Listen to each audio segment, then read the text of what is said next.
استغفار صرف زبان سے استغفراللہ کہنا نہیں ہے۔ توبہ کا مطلب ہے کہ انسان اپنی زندگی کا رخ بدل لے۔ ہے کہ اللہ صرف لفظوں سے نہیں بلکہ دل اور عمل کی تبدیلی دیکھتا ہے۔ وہ تمہیں یہ وعدہ صرف آخرت کا نہیں بلکہ دنیا کی راحت کا بھی ہے۔ وَنَحْمَدُ وَنُصَلِّ عَلَى رَسُولِ الْكَرِيمِ اما بعد اعوذ باللہ من الشیطان الرجیم بسم اللہ الرحمن الرحیم رب اشرح لی صدری ویسر لی امری واحلل عقدۃ من لسانی یفقہوا قولی آمین ثم آمین یا رب العالمین۔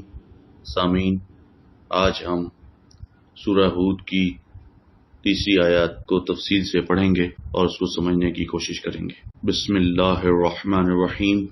اور یہ کہ اپنے رب سے معافی مانگو، پھر اس کی طرف توبہ کرو تو وہ تمہیں ایک مقرر مدت تک بہت اچھا فائدہ دے گا اور ہر فضیلت والے کو اپنا فضل عطا فرمائے گا۔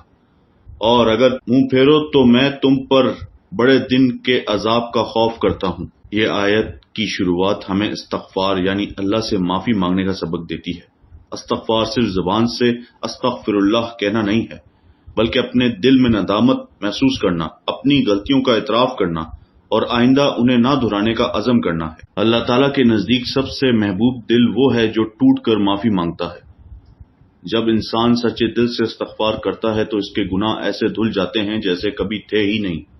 یہ آیت ہمیں یاد دلاتی ہے کہ اللہ کا دروازہ ہمیشہ کھلا ہے، چاہے انسان کتنے ہی گناہ کر لے، توبہ کا راستہ کبھی بند نہیں ہوتا۔ پھر اس کی طرف توبہ کرو، یہ حصہ صرف معافی مانگنے پر نہیں رکتا بلکہ ایک قدم آگے لے جاتا ہے، یعنی توبہ جو صرف زبانی معافی نہیں بلکہ عملی تبدیلی کا نام ہے۔ توبہ کا مطلب ہے کہ انسان اپنی زندگی کا رخ بدل لے۔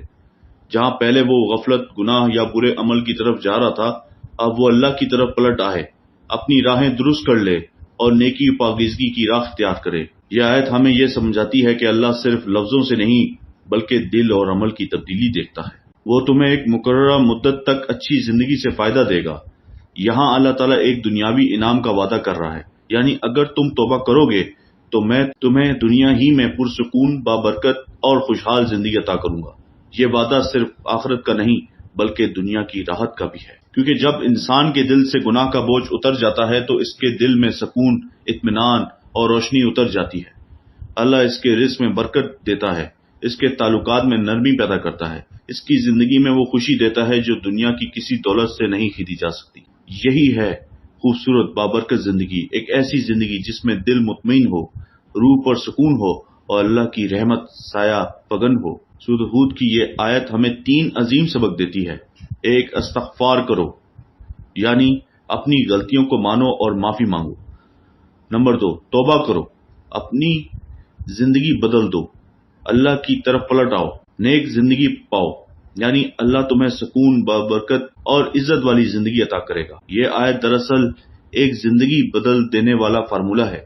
اگر انسان سچے دل سے اللہ کی طرف پلٹے تو اللہ نہ صرف اسے گناہوں سے پاک کرتا ہے بلکہ اس کی دنیا اور آخرت دونوں سنوار دیتا ہے۔ آئی ہوپ آج کا ٹاپک اور جو تھا سورہ ہود کی آیت 3 تفصیل کے ساتھ ڈسکس کی ہم نے۔ آئی ہوپ یہ ویڈیو آپ کو پسند آئی ہوگی اور اس سے آپ نے بہت کچھ سیکھا ہوگا۔ نیکسٹ ویڈیو تک کے لیے السلام علیکم ورحمۃ اللہ وبرکاتہ۔